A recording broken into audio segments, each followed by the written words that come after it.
جب بندہ گناہ کرتا ہے تو یہ دل کا آئینہ دھندلا ہو جاتا ہے.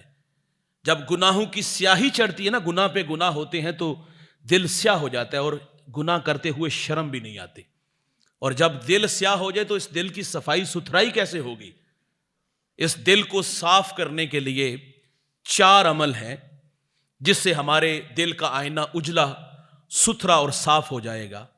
وہ 4 عمل کون کون سے سنیے گا. تلاوت قرآن، قرآن کی تلاوت سے دل ستھرے ہوتے ہیں.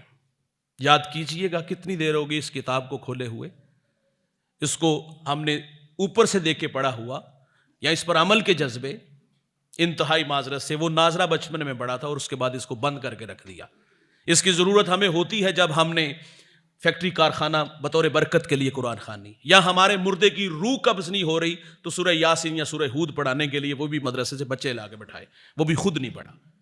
دل کا آئینہ اجلا ہوتا ہے، ستھرا ہوتا ہے قرآن کی تلاوت سے. اور دوسرا عمل ذکر الہی سے.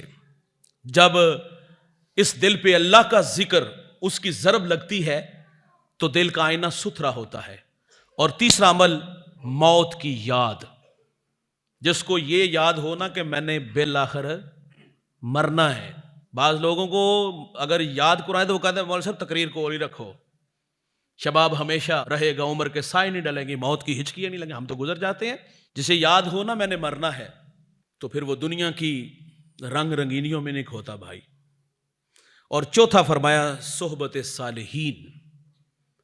جو نیک لوگ ہیں نا ان کی صحبت میں بیٹھنے سے دل کا آئینہ ستھرا ہوتا ہے. آج ہمارے نوجوانوں کے آئیڈیل اور ہمارے نوجوان کن لوگوں کے پاس بیٹھنا پسند کرتے ہیں؟ انتہائی معذرت سے کہوں گا، ہم نے اچھے لوگوں کے پاس بیٹھنا چھوڑ دیا.